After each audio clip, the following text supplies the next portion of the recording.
Nanonood sa atin. Kanina pa sila nagme-message. Actually, punong-punong-puno. Parang mag-give up na. Sa isang platform pa lang yan sa YouTube. Eh, marami pang nanonood sa atin sa TFC at sa I Want TFC.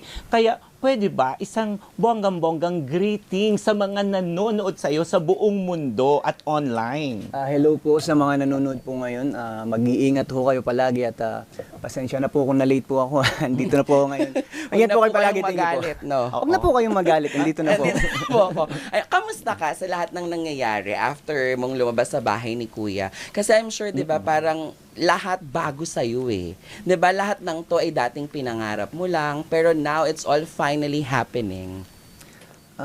Nung after ko po ma-evict nun, sobrang overwhelming po kasi hindi ko ine-expect na ganun yung bubungad sa akin, ganun ho kalaking bubungad sa akin. So hindi ho ako sanay at sobrang, hindi ko alam, may mabigat ho sa pakiramdam ko nung time na yun eh. Pero as of now ho, nakakasanayan ko na rin naman ho, nasasanay na ho ako sa ganun. At enjoy, masaya po. Oo, pero bago yung PBB journey mo, sino si JM? Ano ba si JM? Ikaw ba, nag-aaral ka ba? Ikaw ba ay nandun na sa moment kung saan na-experience mong pumila na sa iba't ibang mga auditions, etc. Can you take us back doon sa kung sino ka before ka namin mahalin at kilalanin sa PBB? Si JM po, before mag-PBB, nag-stop po ako sa school nun. Gawa po sa financial status po namin nun sa family. At ayun ho, dahil ho, medyo bumaba ho yung negosyo ho namin, mas pinili ko hong maghanap buhay ng pansarili ko ho, mag-racket-racket kung saan ho may pera at talagang papasukin ko ho yun, mapa-judge po sa kung saang pageantry, kung saang ho festival. At most of the time nga po, sa carpooling po ako, dun po ako madalas kumikita ng pera. At ayun po, before po ako mag-PBB, yun po yung pinagkakabalan ko. Di ba perfect ka for tonight's episode? Narinig natin, di ba? Coming from him. Before, Pinoy Big Brother, rumaraket-raket. Yan ang ating main essence of the program, showbiz sidelines. Correct. Di ba? Yan, narinig natin na rumaraket, nagja-judge ka for you to be able to help your family, ganyan. And then, nung time na nalaman mo na isa ka na sa mga official housemates, ano yung tumatakbo sa isipan mo that time? Kasi syempre, I'm sure iba-iba. Di ba? Sa'yo. Nung nalaman ko ho na, ayun, sana po akong official housemate, sobrang laki ho nung tuwa. At the same time po, magulo din ho sa isip ko, ba't ho ako naging housemate? Ano kung meron ako? Ano kung nakita nila sa akin? Pero, yun po, nagtiwala na lang ako sa sarili ko kasi kung sila nga kung may nakita sa akin, malalaman ko rin ho sa sarili ko yun. Pagpasok ko ng bahay ni Kuya, kaya sobrang tuwa po ako. And speaking of that, Papa Awel, ayan Actually, na, yun may na-inspire nakilala ako siya. doon sa kwento niya. Kasi kinuwentong pa lang, before entering yung bahay ni Kuya, yun yung pinagdaanan mo. So many trials. Parang gusto ko talaga, parang dramatic yung pag lumalabas ka na sa bahay ni Kuya, parang naka-flashback sa'yo na dati ito yung hirap na dinaranas mo and you were able to turn all these trials into triumph. Parang you've turned all your scars into stars. Ganyan. Hindi So, nagkaiyakan dito. Retreat hindi pa. kasi nakakatuwa dahil nakaka-inspire yung kwento Totoo, niya. totoo. Kaya lalo siyang minahal ng mga Totoo. tao ngayon na you are achieving so much for yourself. Realizing your dreams, ganyan. Ano yung parang daladalang kwento ni JM na pwede, na matutunan ng mga tagahanga kapulutan Yes. ng aral? Kasi sa tingin ko, mas minamahal kita. Ako mas sumaludo ako sa'yo upon hearing that story, Hala, parang diba? naiiyak ka, totoo. Hindi kasi Iiyak na maraming rin ako. nakaka-relate eh. Ako din. Sa kanya, di ba? Parang yun yung Parang ako din. kwento. Oh, Yes. totoo. Oo. Hindi ko Ano kasi yun? yan narinig or nakita Yung sa dati PBB. na solve ka na sa pandesal. Di ba? Pandesal ang favorite mo. paborito Solve ko ka na yan. sa pandesal. Ganun. Na dati pa rin matulog ka lang na matulog. Ngayon, you're a star. You've Yes. turned all those Tayo doon. stars.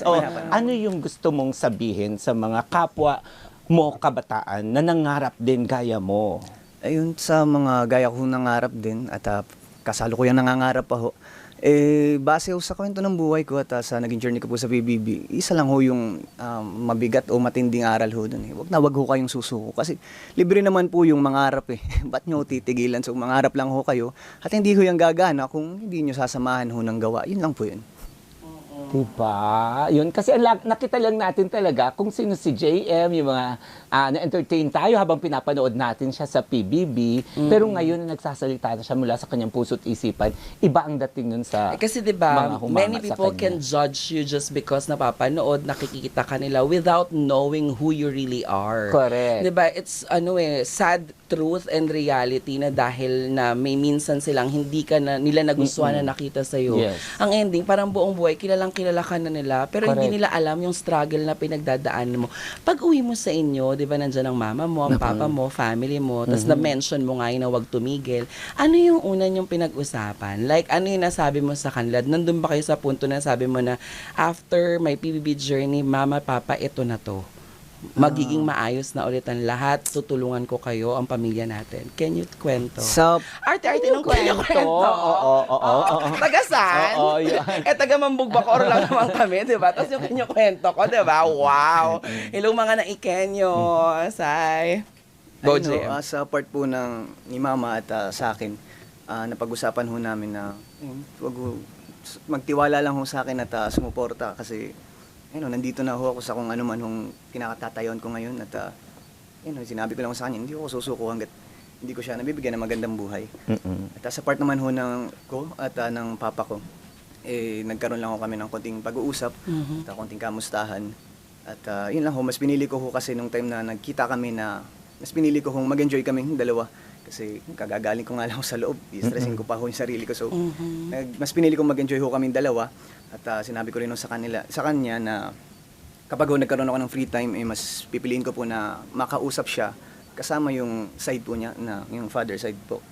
Kasi mas mapapanatag ho ako kapag nakausap ko yung papa ko nang kasama po yung family po niya. So, yun ang pinapag-usapan namin. Very family-oriented. Totoo. Di ba, I love Papa? my family. Ito if, I just need to ask this question. It's fine if you're not comfortable naman answering it. Pero question, do you read comments like on social media? Kasi it's normal for artistas, di ba? Sa mga celebrities. Actually, kahit nga hindi ka celebrity, nagbabasa ka. Hindi. Pero may mga nakakarating sa'yo na, di ba, not all the time positive yung sinasabi. Do you get offended? Hindi po. Literal na hindi ho. Yun nga, bukod doon sa hindi ako social media tao, wala ko yung mga negative comments na nakakarating ho sa akin, usually mga screenshot lang ho, tapos sinesend lang ho ng mga friends ko. Pero dead maka. Dead ma lang, kasi Kilala mo saan sila naman yung masaya. sarili mo eh. Doon na ho kayo. Masaya na ho ako kung saan sila masaya. Totoo. Correct. Yun po.